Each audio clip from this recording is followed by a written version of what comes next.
Hello everyone, welcome to the online session of Azad high school. आज हम करेंगे trigonometry chapter की 8.5 एक्सरसाइज, जिसमें हम पहले 5 क्वेश्चंस को कवर करेंगे और उसके बाकी के जितने भी क्वेश्चंस होंगे उसकी हम नेक्स्ट वीडियो बनाएंगे। एक्सरसाइज स्टार्ट करने से पहले मैं आपको कुछ इंपॉर्टेंट टर्म्स बताना चाहूँगी about the angle of elevation and the angle of depression. तो सबसे पहले हम इसमें पढ़ेंगे एंगल ऑफ एलिवेशन।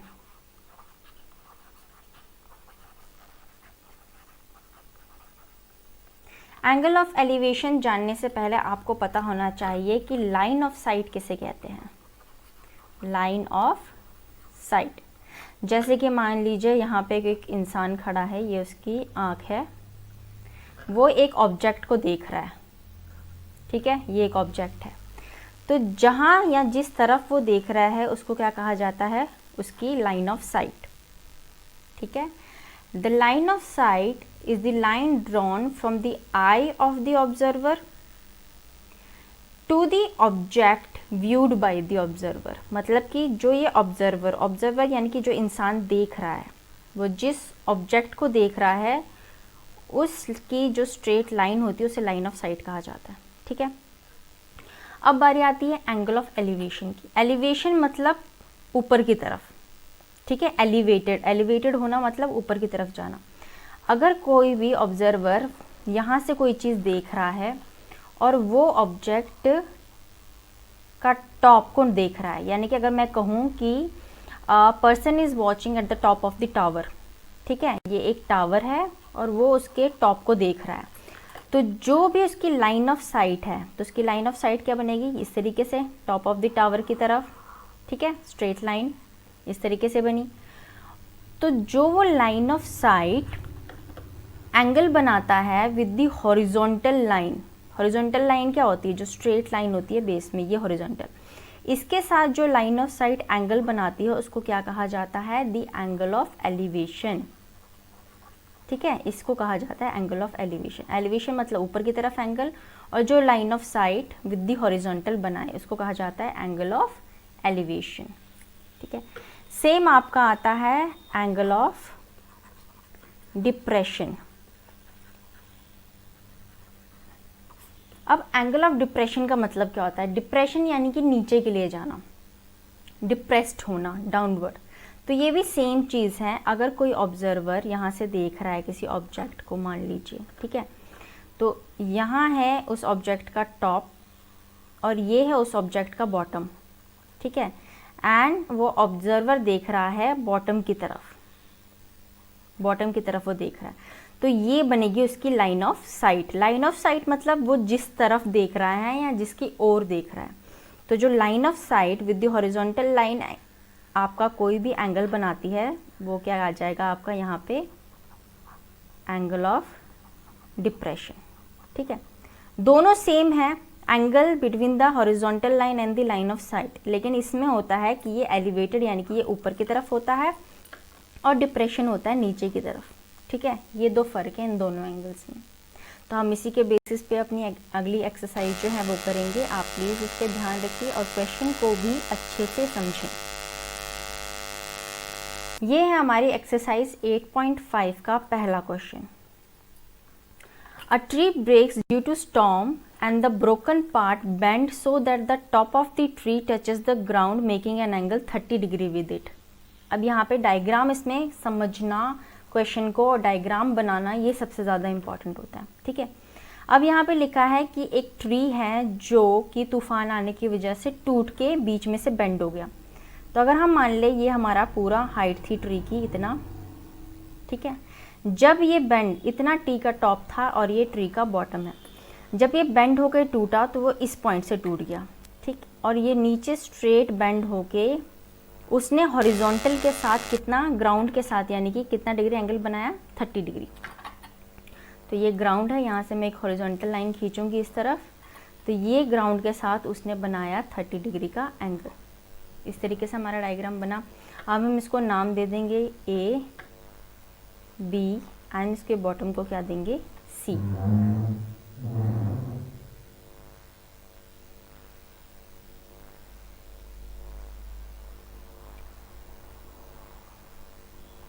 इस तरीके से आ गया। और ये जो फुल हाइट है ट्री की, तो ये आ गया आपका d। यहाँ तक समझ में आ गया। तो सॉल्यूशन में जो हमने पहले चीज़ें लिखी हैं, सबसे पहले तो हम उसे लिखेंगे। हमने यहाँ पे क्या एज्यूम किया, लेट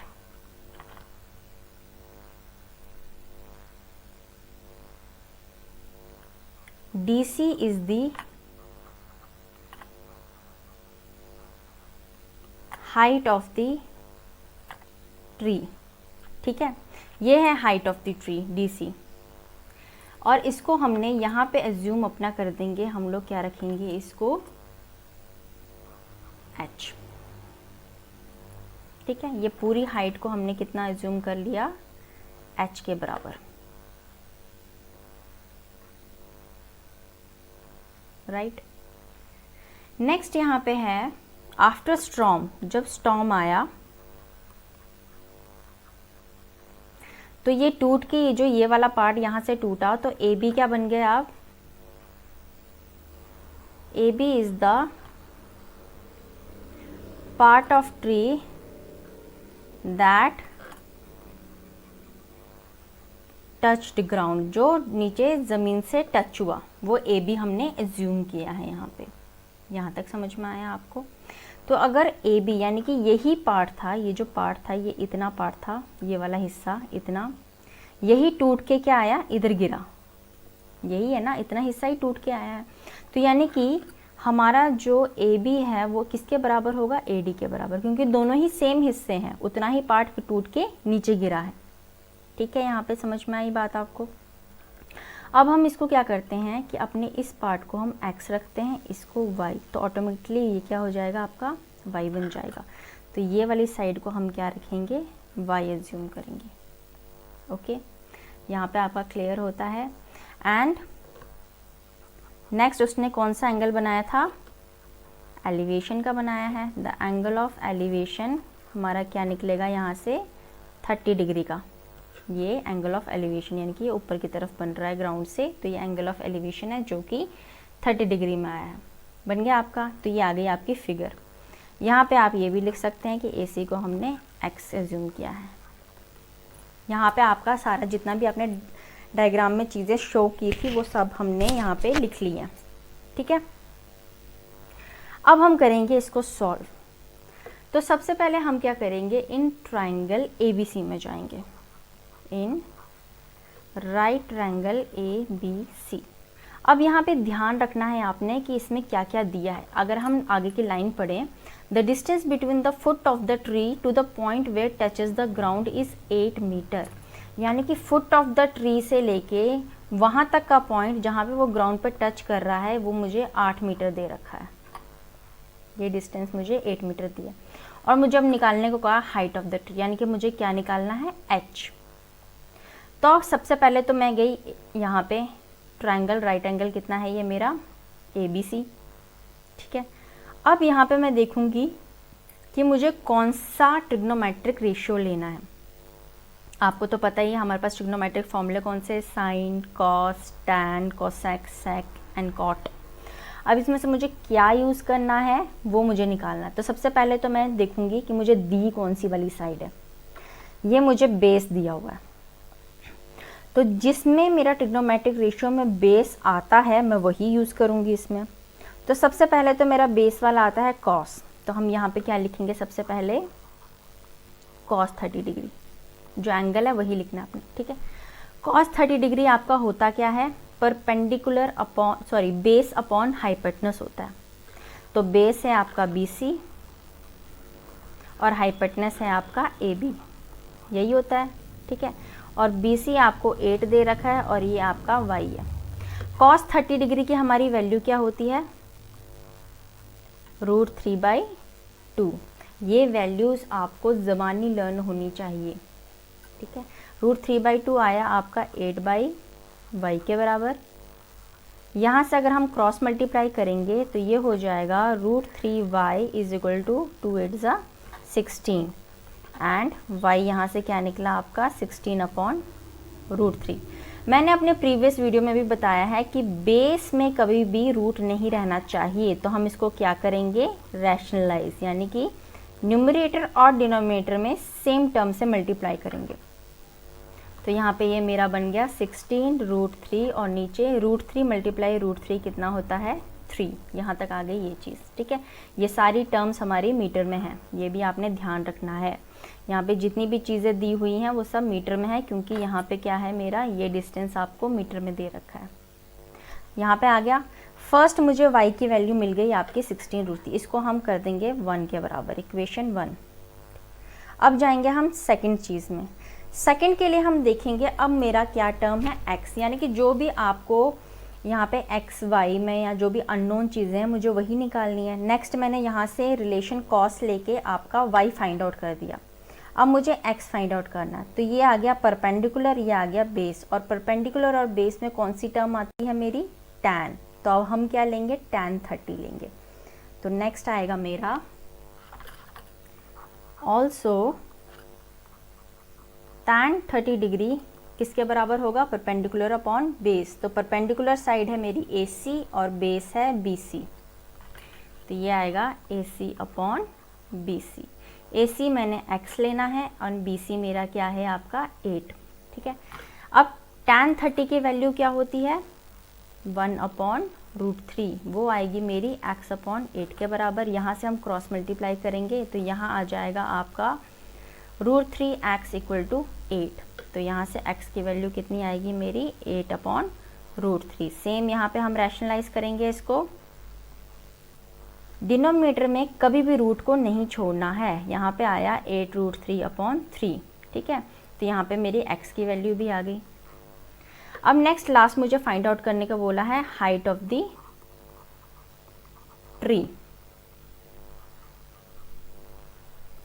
अगर हम यहाँ पे देखेंगे तो हाइट ऑफ द ट्री क्या आएगी मेरी, ये पूरी हाइट किसके बराबर है, x प्लस y के बराबर, यानी कि ये पूरा टर्म क्या आएगी, x हाइट और y के बराबर। तो जो मेरी x और y की वैल्यू आई है उन्हें मुझे क्या करना है, ऐड करना है। तो यहाँ height of the tree h will be equal to x plus y, ठीक है। नेक्स्ट h मेरा, x की वैल्यू मेरी क्या आई है 8√3/3 प्लस y की वैल्यू आई है 16√3/3, ठीक है। आगे इसको अगर हम सॉल्व करेंगे, मैं यहाँ पे इसको अच्छे से सॉल्व करके दिखाती हूँ आपको।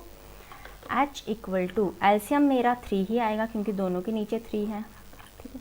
और ऊपर वाली टर्म को भी हम एज इट इज ही लिखेंगे। नेक्स्ट, रूट में से अगर आपका रूट सेम है तो हम बाहर वाली टर्म को प्लस कर सकते हैं। तो यहाँ पे मेरा बाहर √3 ही है तो इसको हम प्लस करेंगे। 8 + 16 कितना हो जाएगा आपका, 8 9 10 11 12 13 14, यानी कि 24/3। तो यहाँ से ये चीज़ कटती है तो आपका h कितना निकला, 8√3 मीटर। अब आपको √3 की वैल्यू डालने की ज़रूरत यहाँ पे नहीं है, आप यहाँ तक भी इसको छोड़ सकते हैं। लास्ट आपने लिखना है hence the height of the tree is 8√3 metres, ठीक है। ये आ गया आपका आंसर। इस तरीके से आपने इसको करना है। मूव ऑन करते हैं नेक्स्ट क्वेश्चन में।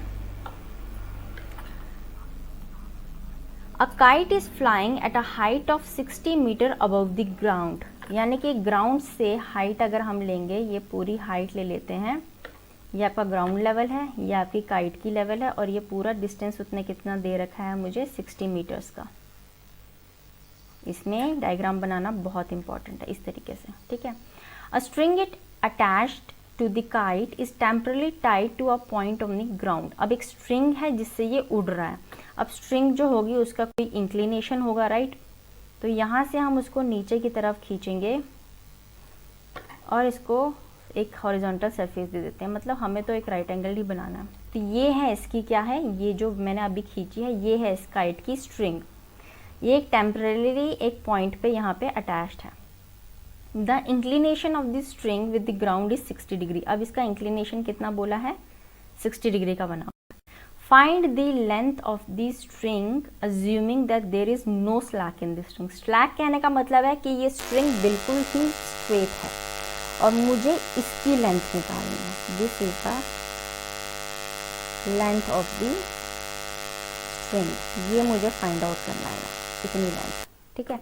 हम इस डायग्राम को दे देते हैं नाम A, B and C।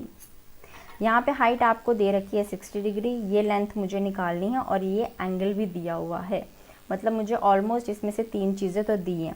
Late the length of the string हम क्या लेंगे, L। तो यहाँ हम लिखेंगे गिवन चीज़ें। पहले मुझे गिवन क्या दिया हुआ है, गिवन दिया हुआ है हाइट ऑफ द काइट, कितनी दे रखी है 60 मीटर्स की, राइट। नेक्स्ट दिया है एंगल ऑफ इंक्लिनेशन लिखेंगे या एलिवेशन लिखो, आप कुछ भी लिख सकते हैं। एंगल ऑफ इंक्लिनेशन मुझे दे रखा है 60 डिग्री। नेक्स्ट हम जूम करेंगे, let the length of the string be x ले लेते हैं थोड़ा अपनी सुविधा के लिए, ठीक है। ये लेंथ कितनी ले ली मैंने, x, यहाँ पे ख़त्म। अब मुझे यही x फाइंड आउट करना है। अब मैंने आपको कहा था कि जो एक गिवन चीज़ होती है वो साइड और दूसरी जो निकालनी होती है वो साइड को ध्यान में रखते हुए हम अपने ट्रिग्नोमेट्रिक रेशियो को ढूंढेंगे और लिखेंगे। अब यहाँ पे जो गिवन साइड है वो परपेंडिकुलर है। परपेंडिकुलर कैसे है, एंगल मुझे 60 दे रखा है, इसके अपोजिट की साइड होती है परपेंडिकुलर, ठीक है। और जो उसके एडजेसेंट साइड होती है वो होती है बेस, और लॉन्गेस्ट साइड तो आपकी हाइपोटेनस होती है, ये तो आपको पता ही है। अब मुझे परपेंडिकुलर और हाइपोटेनस का रिलेशन यहाँ लगाना है to find out the value of x। तो परपेंडिकुलर और हाइपोटेनस का रिलेशन क्या होता है, साइन। तो हम सबसे पहले लिखेंगे इन ट्रायंगल ABC, सॉरी यहाँ पे राइट एंगल लिखेंगे, इन राइट ट्रायंगल ABC कौन सा रिलेशन आएगा, साइन, और कितना है एंगल 60 डिग्री। साइन एंगल होता है परपेंडिकुलर अपॉन हाइपोटेनस, यानी कि AB अपॉन AC, जो कि आपकी वैल्यू है 60 मीटर अपॉन x। साइन 60 की वैल्यू क्या होती है, √3/2, वो आ गया आपका 60 अपॉन x के बराबर। यहाँ से आप अगर क्रॉस मल्टीप्लाई करेंगे तो ये आएगा √3x = 120 मीटर्स, राइट। तो यहाँ से x कितना निकला मेरा, 120 मीटर्स अपॉन √3। अब हम इसको फिर रैशनलाइज करेंगे तो यहाँ से ये हो गया मेरा 120 मीटर √3, सॉरी मीटर को पीछे लिखते हैं, आया 3, ये 3 के साथ कैंसिल करेंगे तो कितना आएगा 40। तो यहाँ से ये मेरा कितना आंसर आया, 40 √3 मीटर्स। तो ये मेरी क्या निकली है, hence the length of the string be कितनी है, 40 √3 मीटर्स। ये आपका निकल गया है आंसर। अब है हमारा क्वेश्चन नंबर 3। ये देखिए बहुत इंपॉर्टेंट क्वेश्चन है, ये प्रीवियस बोर्ड एग्जाम्स में भी पूछा गया है, तो प्लीज़ इसे ध्यान से सुने। A 1.5 meter tall boy is standing at some distance from a 30 meter tall building। यानी कि एक लड़का है जो एक बिल्डिंग से कुछ डिस्टेंस पे खड़ा है। तो सबसे पहले तो हम बिल्डिंग बनाएंगे इस तरफ, ठीक है। ये मेरी बिल्डिंग है जो कि है कितनी, 30 मीटर टॉल, और इसी से कुछ दूरी पे, अब दोनों का ग्राउंड लेवल तो सेम होगा क्योंकि दोनों ही क्या है, ज़मीन पे खड़े हैं। तो कुछ दूरी पे यहाँ पे क्या है, लड़का खड़ा है। इस लड़के की हाइट कितनी दे दी है मैंने, A एंड B। अब वो है 1.5 मीटर टॉल, इस तरीके से, ठीक है। नेक्स्ट है फ्रॉम हिज आइज, यानी कि उसकी आइज का लेवल उसका यही रखेंगे हम, टॉप वाला। उसकी आइज से टॉप ऑफ द बिल्डिंग का जो लाइन ऑफ साइट आएगी वो इंक्रीज हो रही है एंगल ऑफ इंक्लिनेशन 30 डिग्री से 60 डिग्री तक। As he walks towards the building, जब वो बिल्डिंग की तरफ बढ़ रहा है तब, यानी कि पहला जो उसका फर्स्ट एंगल ऑफ इंक्लिनेशन होगा वो क्या होगा, उसका 30 डिग्री। यानी कि पहला जो टॉप ऑफ द बिल्डिंग पे उसने देखा वो है 30 डिग्री इंक्लिनेशन पे। तो हम एक हॉरिजॉन्टल लाइन खींचेंगे, ये आएगा मेरा 30 डिग्री। जब वो थोड़ा सा बिल्डिंग की ओर बढ़ा, यानी कि अब यहाँ तक पहुँचा वो, ये हम ले लेते हैं E, ठीक है। तब उसका एंगल ऑफ इंक्लिनेशन कितना इंक्रीज कर गया, 60 डिग्री से। अब कितना बन गया है ये, 60 degree. When he walks towards the building, तब एंगल ऑफ इंक्लिनेशन चेंज हो गया 60 डिग्री पे। यहाँ तक समझ में आया। अब ये है इसकी हाइट, और मैंने जितने भी बाकी पैरामीटर हैं वो भी यहाँ पे लिख लिए हैं इस तरीके से, ठीक है। अब अगर इसकी हाइट 1.5 ये है तो ये हाइट भी 1.5 मीटर होगी और ये हाइट भी 1.5 मीटर होगी। ये फुल हाइट इसकी 30 मीटर्स दे रखी है इस तरीके से। अब हम कुछ इसमें लेट एक्स करके ले लेते हैं ताकि हमें पता चल जाए कि कितने डिग्री एंगल है और कौन कौन से हैं। हम इस डिस्टेंस को x ले लेंगे, इस डिस्टेंस को y ले लेंगे, ठीक है। और ये आपको हाइट तो 30 मीटर दे ही रखी है। नेक्स्ट अब हम फाइंड आउट करेंगे इसमें क्या करना है। ये इतनी सी हाइट जो है ये मैं h रख लेती हूँ, यानी कि C से लेके G तक इस तरीके से। आगे अब हमारा डायग्राम कंप्लीट हो गया है। अब हम सॉल्यूशन में सबसे पहले गिवन टर्म्स को लिखेंगे कि मुझे गिवन क्या क्या दिया हुआ है। सबसे पहले मुझे ये दी हुई है हाइट ऑफ द बॉय, तो पहले हम लिखेंगे हाइट ऑफ द बॉय जो मुझे दे रखा है 1.5 मीटर टॉल, राइट। अब उसका डिस्टेंस यानी कि बिल्डिंग का दे रखा था और हाइट ऑफ द बिल्डिंग मुझे 30 मीटर है। नेक्स्ट है height of the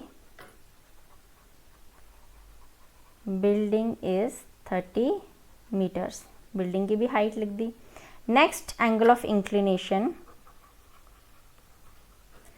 angle of inclination जो इंक्रीज हो रहा है, increases from 30 degree to 60 degree as he walks towards the building. जब वो बिल्डिंग की तरफ जा रहा था तो उसका एंगल ऑफ इंक्लिनेशन इस तरीके से इंक्रीज हुआ। ये सारी टर्म्स हमने लिख ली हैं। अब हम लिखेंगे जो हमने एज्यूम की है, लेट AE को हमने एज्यूम किया है x, EG को हमने एज्यूम किया है y, CG को हमने एज्यूम किया है h। ये सारी टर्म्स मैंने लिख ली ताकि कंफ्यूजन ना हो। ऑल्सो AB जो हमारा 1.5 मीटर दिया हुआ है वो बराबर है किसके, EF के भी और GD के भी, राइट। यहाँ तक कंप्लीट हो गया। नेक्स्ट अब हम लिखेंगे नाउ। सबसे पहले तो हम ये वाली, क्योंकि मुझे ट्रायंगल जो है वो इसी एरिया तक लिमिटेड है, मतलब ये CAG ट्रायंगल तक ही मेरे एंगल ऑफ इंक्लिनेशन है, राइट।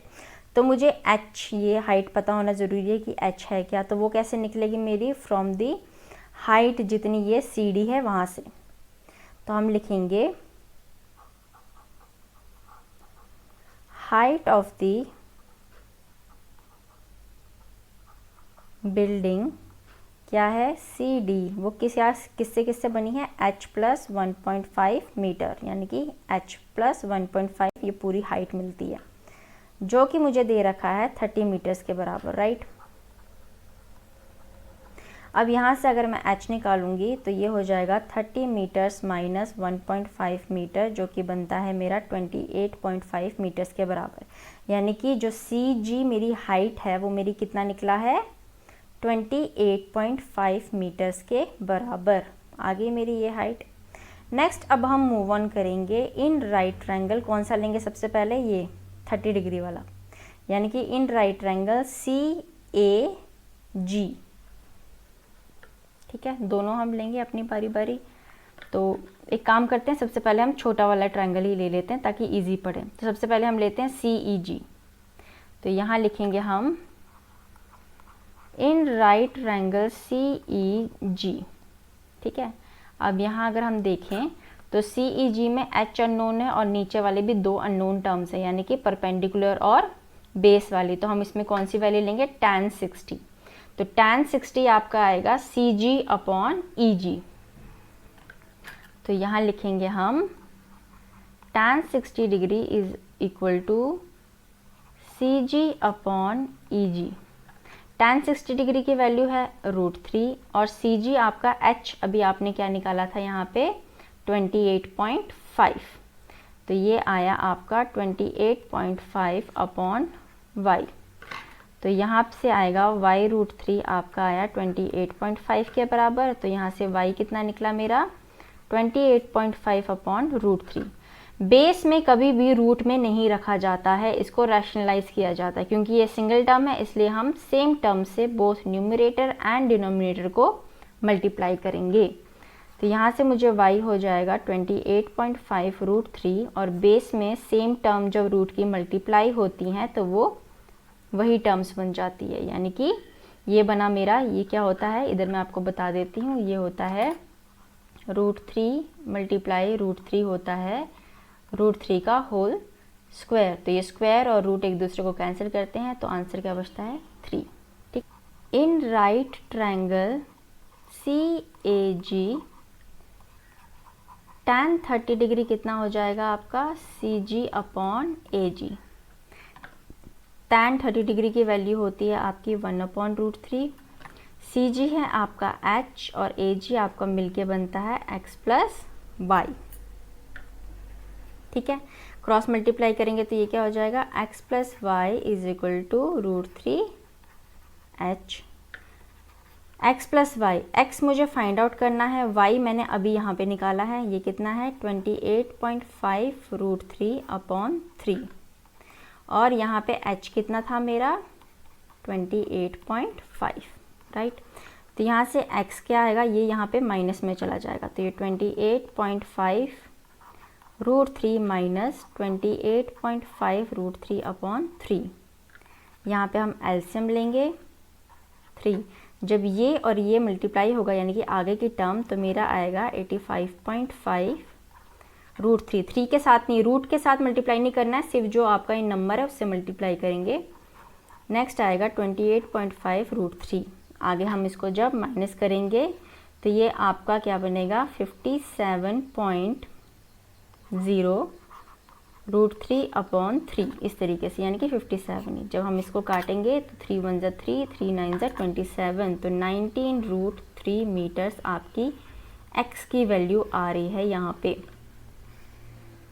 ठीक है, तो हेंस ये आपका क्या निकल गया, ये आपका आ गया the distance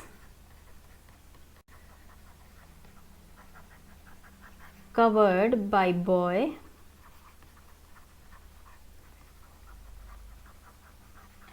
towards the building, यानी कि बिल्डिंग की तरफ जाते जाते उसने जितना डिस्टेंस कवर किया था वो है आपका कितना 19 रूट 3 मीटर्स। ये है आपका आंसर। ठीक है, मूव ऑन करेंगे हम अपने नेक्स्ट क्वेश्चन की तरफ। Question number 4।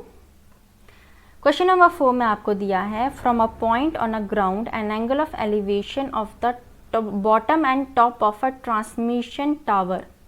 अब एंगल ऑफ एलिवेशन तो हमने लेना है टॉप और बॉटम ऑफ द टावर की, लेकिन वो फिक्स किसके ऊपर है 20 मीटर हाई बिल्डिंग के ऊपर।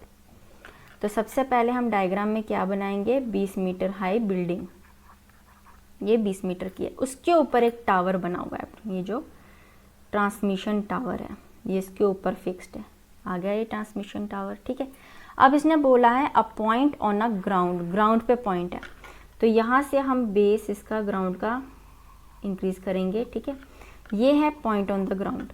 यहाँ से सबसे पहले इसने क्या बोला है बॉटम, बॉटम का एंगल जो पहले वाला है वो आएगा 45 डिग्री, तो बॉटम ऑफ द एंगल में 45 डिग्री आ रहा है ये। ठीक है, और top of the elevation tower में कितना डिग्री एंगल आएगा इसका 60 डिग्री। 60 डिग्री इसने पूरा बनाना है, यानी कि पूरा बेस के साथ इस तरीके से 60 डिग्री एंगल। अब हम इन सबको नाम दे देते हैं A B C and D। ये जो हाइट है इसको मैं फ़िलहाल H रख लेती हूँ, ये वाली हाइट 20 मीटर दे रखी है, और बेस डिस्टेंस को हम क्या लेंगे X। इस तरीके से ये डायग्राम बनेगा आपका। नेक्स्ट, अब हम इसके जितने भी स्टेटमेंट है गिवन वो लिखेंगे। फर्स्ट आपको जो गिवन स्टेटमेंट में दिया है दैट इज़ द, क्या लेंगे हम हाइट ऑफ द, नीचे ये बेस की क्या है आपकी बिल्डिंग है, तो लिखेंगे पहले height of the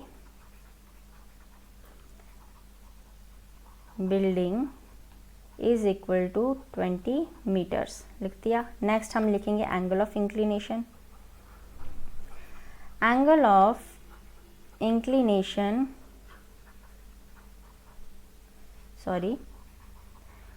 from bottom and top of the, किसका है ये, टावर का, पहला 45 डिग्री एंड 60 डिग्री रेस्पेक्टिवली, ठीक है, बॉटम का 45, टॉप का 60।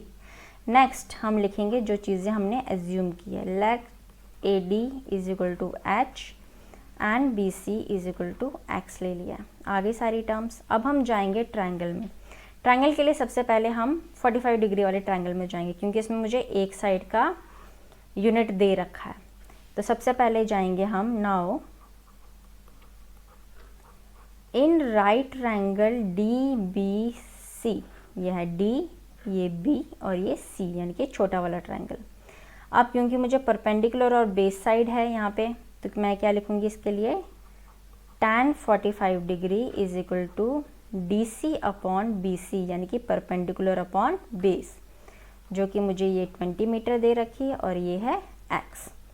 tan 45 की वैल्यू है 1, ये आई 20 मीटर अपॉन x के बराबर, तो यहाँ से x कितना मिल गया मुझे, 20 मीटर्स, निकल गया ये x। अब हम जाएंगे बड़े वाले ट्रायंगल की तरफ, यानी कि ए, बी और सी में। तो यहाँ पे भी मुझे यही सेम चीज़ है, यहाँ पे परपेंडिकुलर वाली साइड और बेस वाली साइड, तो ये मेरा क्या आएगा, tan 60 डिग्री।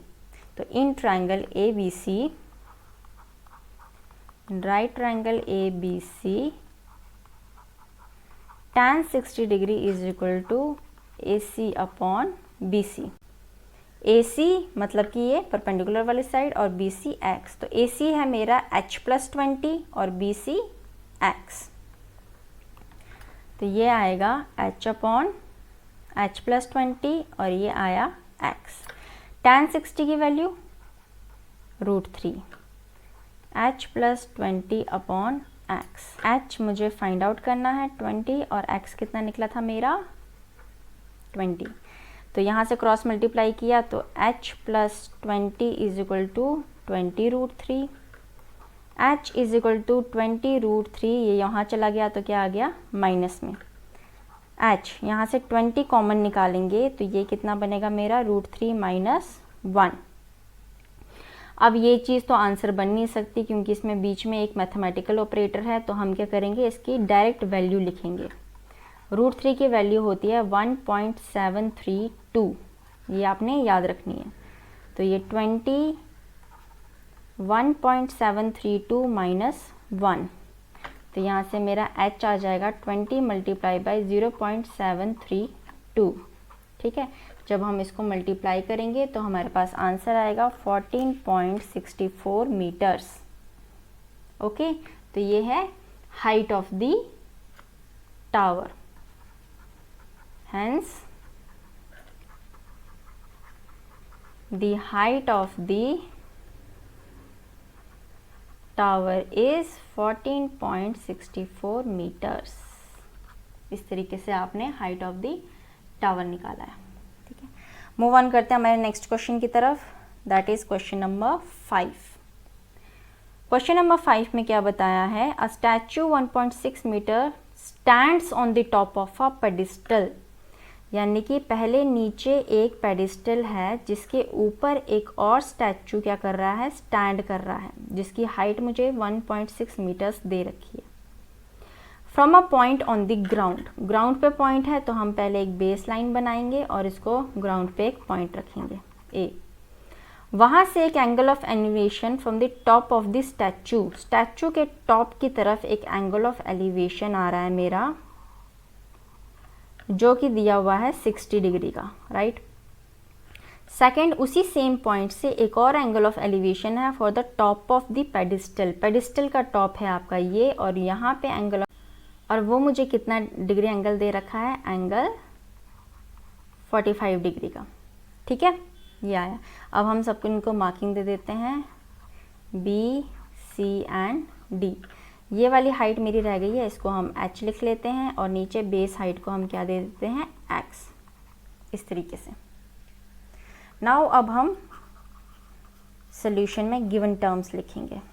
गिवन मुझे दिया है, सबसे पहले क्या दिया हुआ है, हाइट ऑफ द स्टैचू कितना है, 1.6 मीटर्स, राइट। सेकंड इंटरवल मुझे दे रखा है एंगल ऑफ एलिवेशन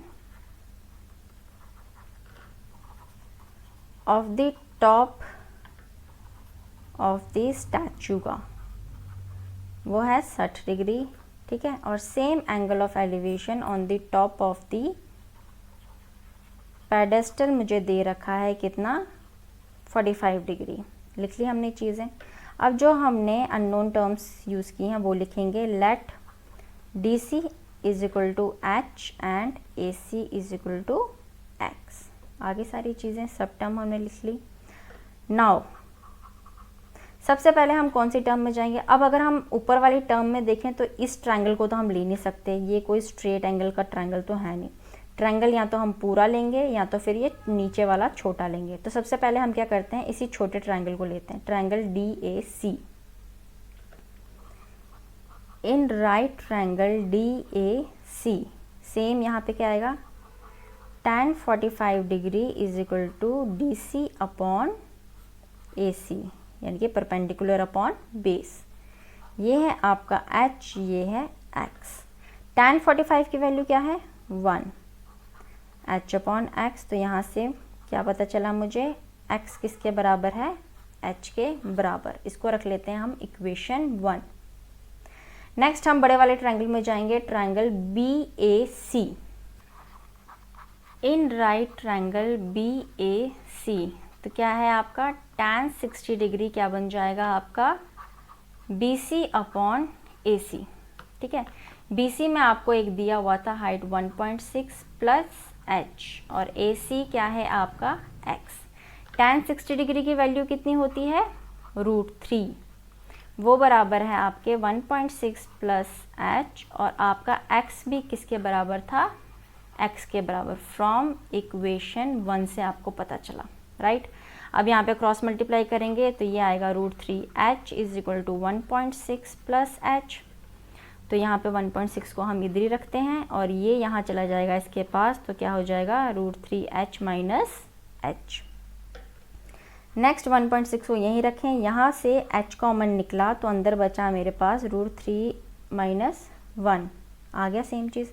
नाउ मुझे पता है √3 की वैल्यू कितनी होती है, 1.732, राइट। तो ये वैल्यू मैं यहाँ पे पुट करूँगी तो ये मेरा कितना आ जाएगा, 1.732 माइनस 1, राइट। तो यहाँ से ये आया कितना, सॉरी मल्टीप्लाई में 0.732। देयरफॉर h कितना आएगा मेरा, 1.6 divide by 0.732 which is equal to आपका ये एक नंबर आएगा जो बराबर होगा हमारे 2.185793 विच इज़ अप्रॉक्सीमेटली, हम इसको कितना लिखेंगे, 2.20 मीटर्स के बराबर, ठीक है। यहाँ पे आप लिख सकते हैं अप्रॉक्सीमेटली इतना आया है आपका। तो ये आपका आया क्या, height of the pedestal, hence height of the pedestal is 2.20 meters answer. तो ये आ गया आपका आंसर। तो ये थे हमारे आज के 5 क्वेश्चंस। आई होप आपको समझ में आए होंगे। अगर आपको कहीं पे भी कोई भी डिफ़िकल्टी होती है प्लीज़ हमें कमेंट करना ना भूलें।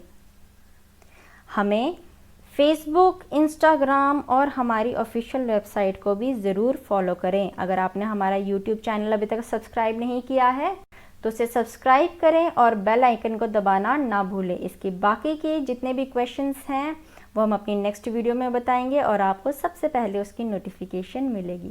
Thank you very much and have a nice day.